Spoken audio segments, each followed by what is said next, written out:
Baik, ada masih bersama kami di Bijang Sati dan kita masih membahas topik kita hari ini, menjaga kebersihan diri. Bagi Anda yang memiliki pertanyaan, Anda bisa menghubungi kami di nomor 021 290 32644 atau DM Instagram kami di @bijangsati.tv.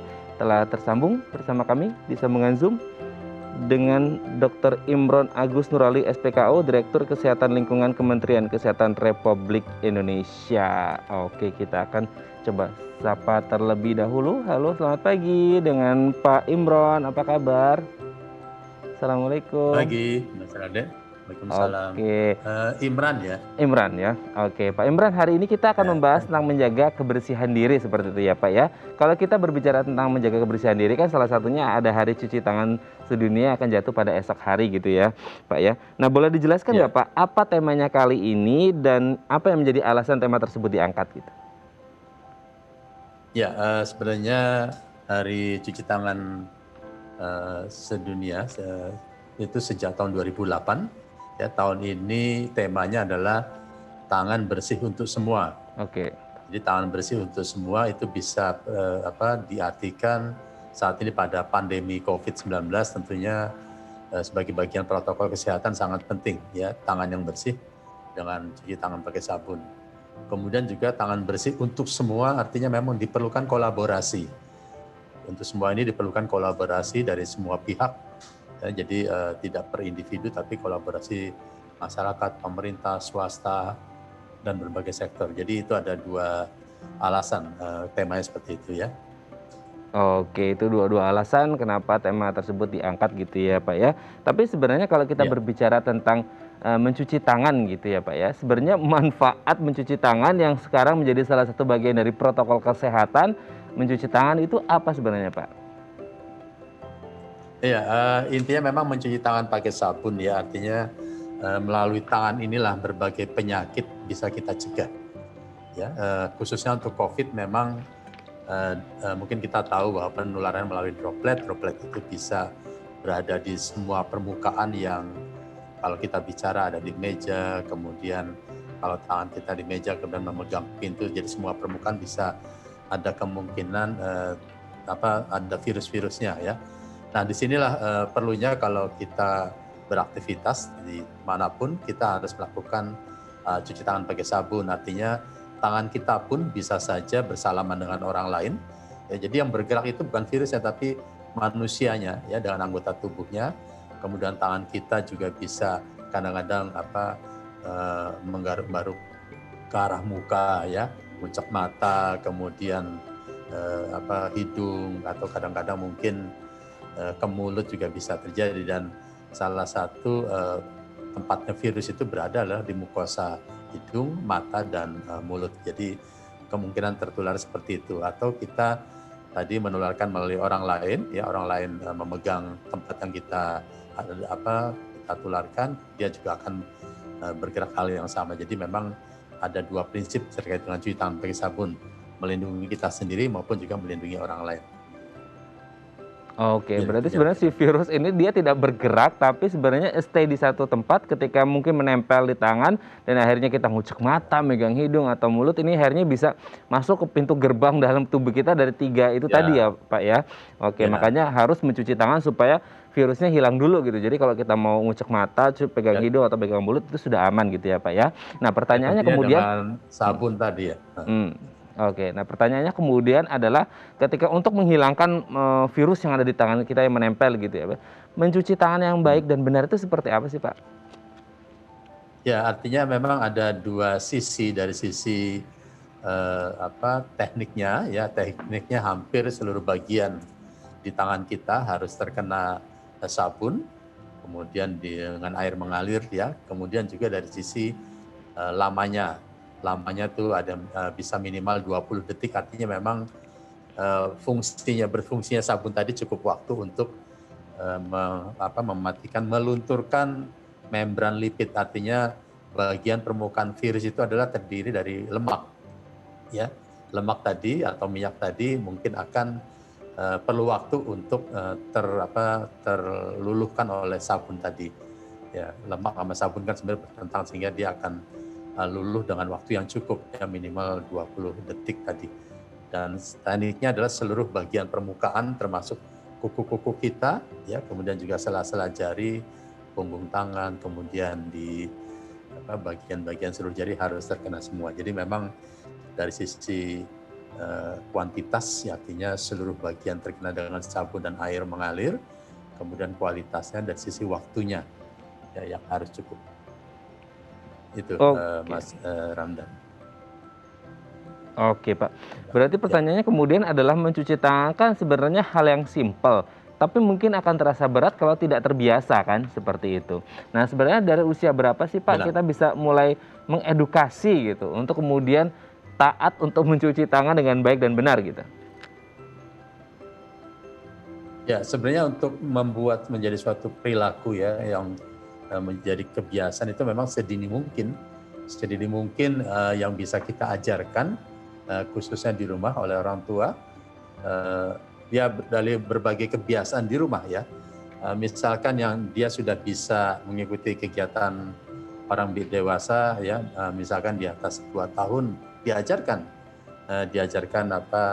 dengan cara-cara yang tidak kaku gitu, ya, misalnya dengan bermain, kemudian biasakan orang tuanya menunjukkan cuci tangan, dan anaknya juga bisa mengikuti. Yang dia aktivitas bisa juga kalau di agama Islam, ya, kita sudah membiasakan juga untuk sholat, yang mengajarkan sholat bareng, tentunya bukan pada saat mungkin dia belajar bagaimana mengambil wudhu, itu kan ada unsur mencuci tangannya, ya, walaupun belum pakai sabun, nanti secara perlahan usia-usia balita itu sudah diajarkan, kemudian di sekolah juga sebaiknya dibiasakan dengan adanya program UKS, ya, upaya kesehatan sekolah tadi.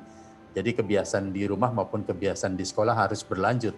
Kebiasaan di masyarakat harus ada lanjutan, misalkan kegiatan-kegiatan yang ada di luar rumah, misalkan di tempat yang lain juga harus dibiasakan. Jadi anak itu tidak ketemu dengan kebiasaan-kebiasaan yang kurang baik, ya, justru dia di rumah ketemu kebiasaan yang baik, nanti di luar rumah pun juga ketemu dengan kebiasaan baik. Dan itu memang harus dicontohkan oleh orang tua, orang dewasa, ya, maupun kakaknya, itu juga harus menjadi suatu kebiasaan. Saya rasa sedini mungkin itu lebih baik menjadi satu kebiasaan. Oke. Ya, sama seperti bahasa. Kalau belajar dari sejak dini, kita belajar bahasa yang lain akan lebih mudah ketimbang belajar bahasa Inggrisnya sudah dewasa, ya. Itu kira contohnya seperti itu kebiasaannya. Oke, Pak, kalau berbicara tentang kebiasaan yang harus dibiasakan kan seperti itu, upaya atau sosialisasi apa saja yang sudah dilakukan gitu ya? Kalau di sekolah kan udah ada UKS, kemudian kita juga sering lihat ada program-program belajar mencuci tangan di sekolah gitu Pak. Nah selain itu ada nggak sih Pak program-program sosialisasi yang lain yang berguna untuk mengedukasi masyarakat gitu?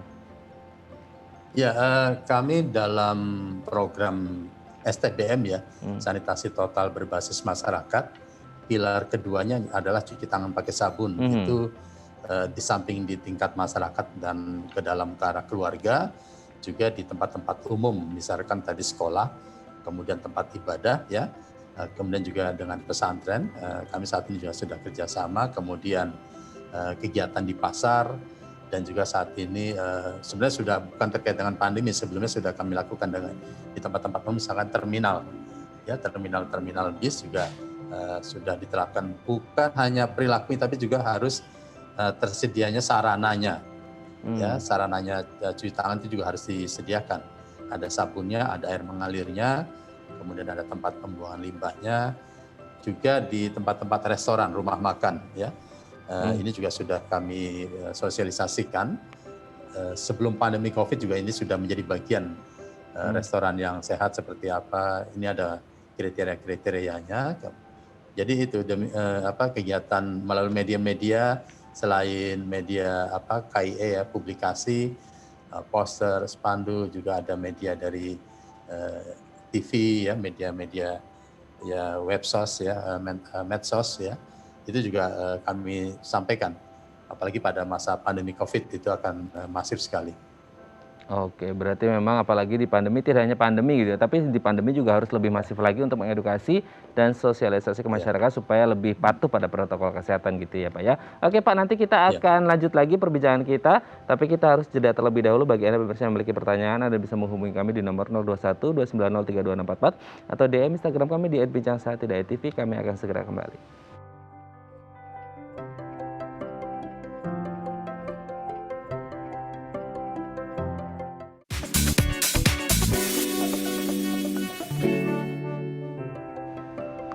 Baik, Anda masih bersama kami di Bincang Sehati dan kita masih membahas topik kita hari ini menjaga kebersihan diri untuk menyambut Hari Cuci Tangan Sedunia yang akan jatuh pada esok hari 15 Oktober gitu ya. Kita juga masih bersama dengan Dr. Imran Agus Nurali, SPKO, Direktur Kesehatan Lingkungan Kementerian Kesehatan Republik Indonesia. Pak Imran? Ya, Oke, Pak, kita lanjut lagi, Pak. Sebenarnya penyakit apa aja sih yang mungkin bisa timbul atau terjadi ketika seseorang ini tidak bisa menjaga kebersihan dirinya dengan baik gitu? ya sebenarnya ada beberapa titik masuk ya di tubuh kita yang mudah sekali infeksi itu menjadi suatu penyakit. Jadi misalkan di mata, ya kemudian di telinga, kemudian hidung, ya, rongga hidung dan mulut ya. Jadi dan lainnya mungkin bisa juga dari pintu masuk yang lain, tapi yang lebih sering itu di tempat-tempat tadi, rongga-rongga tadi yang bisa masuk ke tubuh kita. Jadi penyakit-penyakitnya kalau mata, misalkan kalau kita nggaruk-nggaruk mata, ngucek-ngucek mata, sementara tangan kita juga kotor, bisa timbul penyakit mata. Dan saat ini juga dengan virus COVID bisa sebagai pintu masuk untuk tular COVID. Begitu juga untuk rongga hidung, ya rongga mulut, ya apalagi rongga mulut perlu juga sikat gigi ya.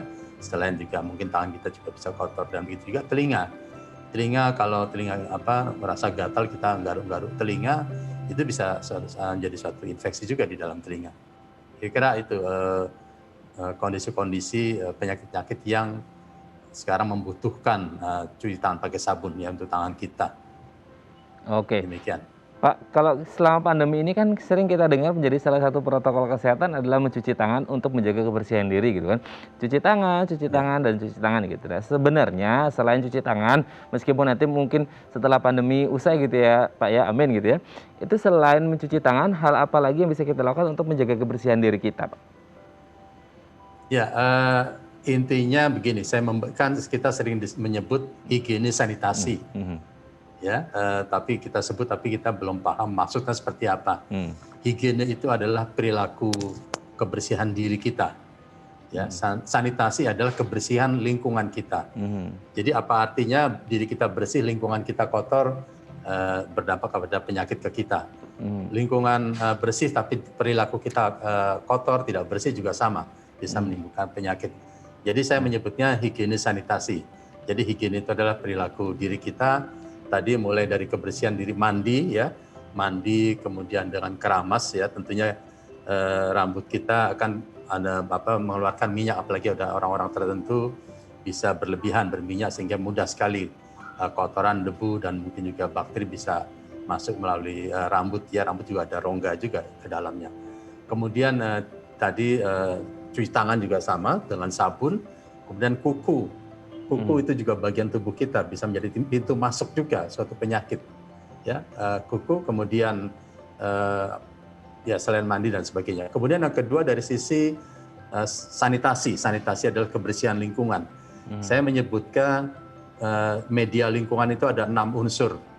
Ya, 6 unsur untuk media lingkungan, unsur air, kemudian tanah, udara, ya, kemudian makanan atau pangan makanan. Yang kelima adalah vektor ya, vektor itu pengendalian vektor, artinya kayak contoh bisa timbul tikus, kecoa, nyamuk, itu juga harus kita bersihkan lingkungan kita. Dan yang keenam adalah sarana bangunan.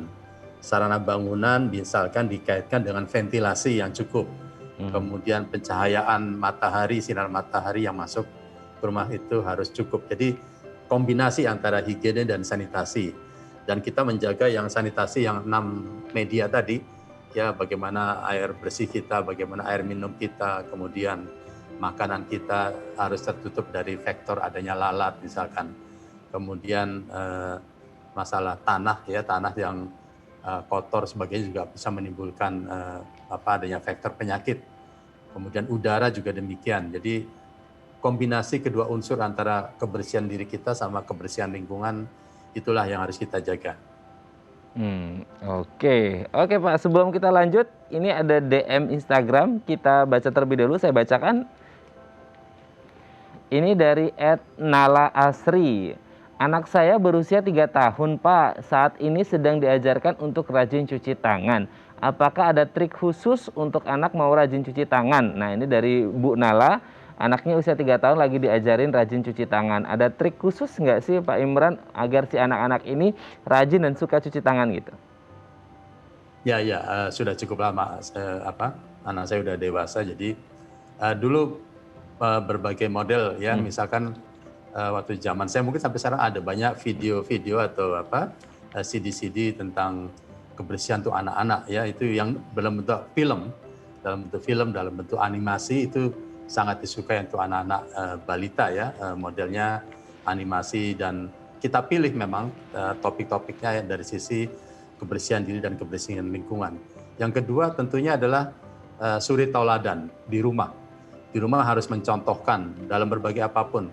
Misalkan untuk mau makan kita harus biasakan cuci tangan. Ya, biasakan anak mulai dari kecil biasakan cuci tangan, kemudian setelah makan juga demikian. Kalau kita kadang-kadang kan cuci tangannya mungkin hanya sebelum makan, setelah makan, sehingga ada berminyak, itu kan akan mudah masuk bakteri dan virus yang nempel tadi. Kemudian di berbagai aktivitas anak-anak kalau memang dia berada dengan kita, mengikuti kita, atau kita ajak terus dalam semua kegiatan, setelah aktivitas biasakan cuci tangan, ya pakai sabun ya, biar tadi lebih bersih.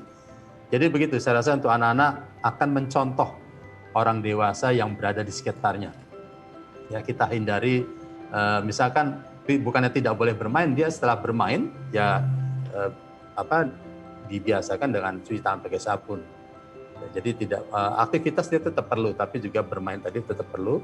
Tapi setelah itu biasakan dia melakukan cuci tangan pakai sabun setelah aktivitas, kemudian dia mau makan, mau istirahat, kemudian kebiasaan-kebiasaan tadi yang berkaitan. Jadi ada 5 unsur ya untuk cuci tangan pakai sabun tadi, sebelum makan, kemudian setelah makan, dan aktivitas ya, setelah aktivitas, kemudian juga ya untuk ibu-ibu nih, untuk yang punya bayi sebelum memegang bayinya, dia sebaiknya cuci tangan pakai sabun.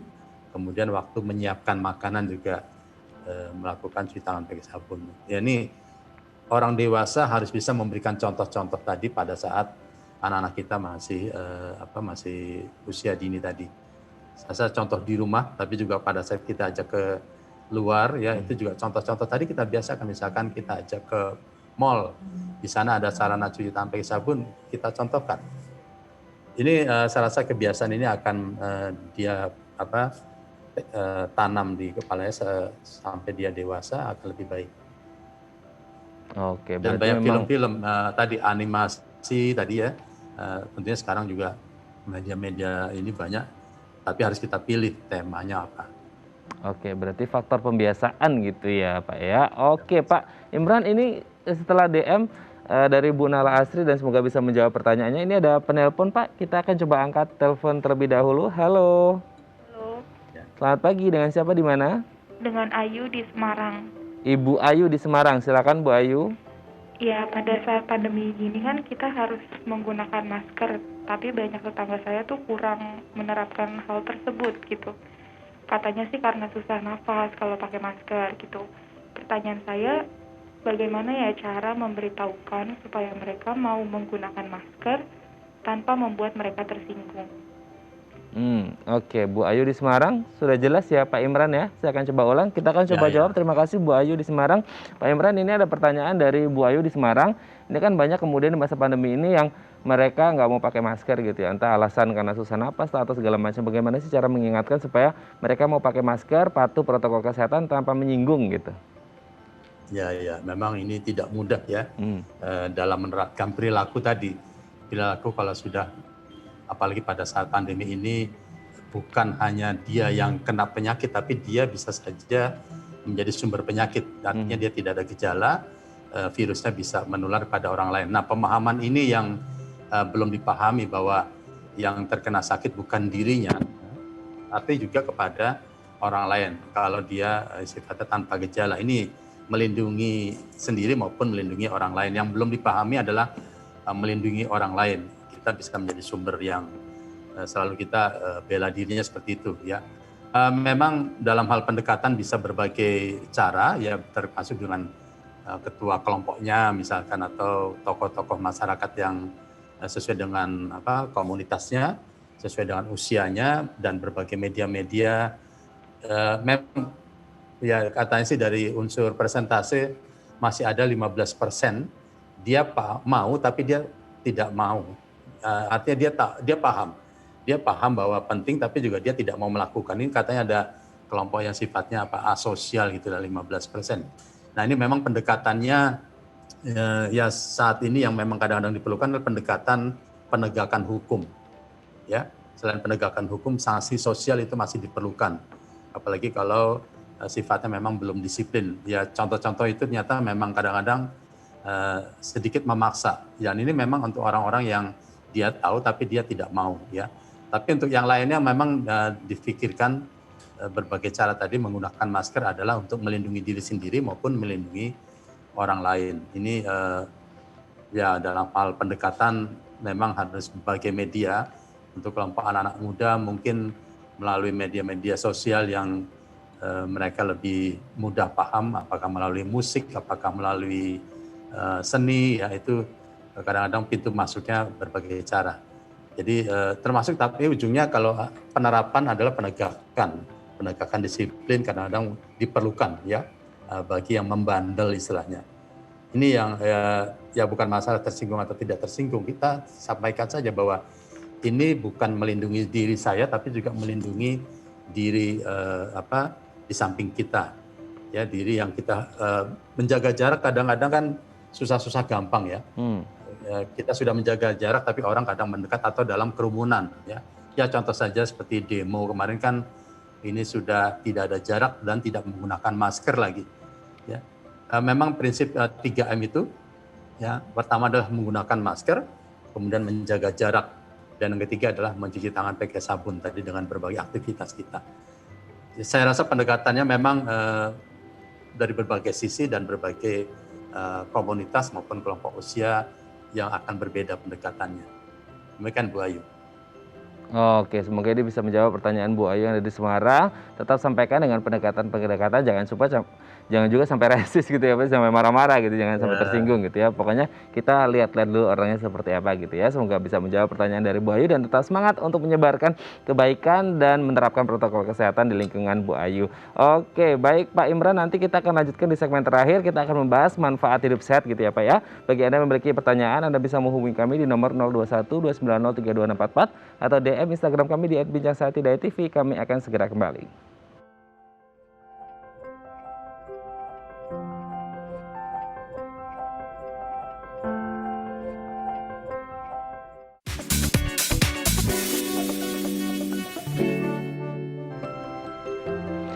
Baik, Anda masih bersama kami di Bincang Saati dan kita masih bersama dengan Dr. Imran Agus Turali, SPKO, Direktur Kesehatan Lingkungan Kementerian Kesehatan Republik Indonesia. Pak Imran, di segmen terakhir ini kita akan membahas manfaat dari hidup sehat ya Pak ya. Kita lihat yang pertama Pak, terhindar dari penyakit seperti itu. Ya, tentunya kita harus tahu teori Bloom ya. Ada teori Bloom, itu teori dasarnya orang kesehatan. Ada unsur yang menyebabkan status kesehatan kita itu baik atau jelek, menjadi jelek. Ada 4 unsur, yaitu pertama unsur genetik, ya keturunan, penyakit turunan. Yang kedua adalah sarana pelayanan kesehatan. Sarana pelayanan kesehatan itu ada puskesmas, rumah sakit, dokternya, tenaganya, sebagainya. Yang ketiga adalah faktor lingkungan, ya dan faktor perilaku. Ada 4 unsur. Persentase untuk genetik saat ini sekitar 5-10% pengaruhnya terhadap kesehatan kita. Kemudian sarana pelayanan kesehatan 20%. 2 dominan yang besar adalah lingkungan. Lingkungan itu 30% pengaruhnya. Dan yang keempat adalah perilaku. Pengaruhnya 40%. Jadi kalau kita memperbaiki terutama dalam lingkungan dan perilaku, insya Allah kesehatan kita bisa lebih terjaga. Ya. Jadi keempat unsur itu. Kemudian tadi yang teori Bloom, lingkungan dan perilaku. Yang kedua konsep tadi higiene sanitasi. Ya higiene sanitasi tadi yang saya sampaikan, higiene adalah kebersihan diri sendiri, ya melalui apa saja tadi berbagai kegiatan, dan sanitasi adalah kebersihan lingkungan. Jadi konsep sama, perilaku dan lingkungan itu menjadi 2 konsep yang besar. Lingkungan tadi, sanitasi lingkungan ada 6 unsur, 6 media tadi. Itu kalau kita jaga 6 medianya, airnya, makanannya, kemudian terkait dengan bangunan, udara dan higienenya diri kita sendiri, insya Allah itu sangat bermanfaat untuk tubuh kita terhadap mencegah suatu penyakit. Ya, itu yang paling mudah seperti itu. Oke, yang selanjutnya Pak, dengan hidup sehat ini bisa menghasilkan banyak energi yang positif mungkin dalam tubuh kita gitu. Ya, dengan aktivitas, ya saya menyebutnya skala besarnya adalah physical activity. Saya kebetulan dokter spesialis kedokteran olahraga, ya jadi memang konsep besarnya adalah physical activity. Nanti di dalamnya udah ada unsur exercise, kemudian di bagian kecil adalah sport. Sport itu untuk yang ya ke arah prestasi dan sebagainya. Tapi yang lebih mudah untuk masyarakat adalah physical activity. Di berbagai kesempatan kita gunakan sebagai aktivitas fisik.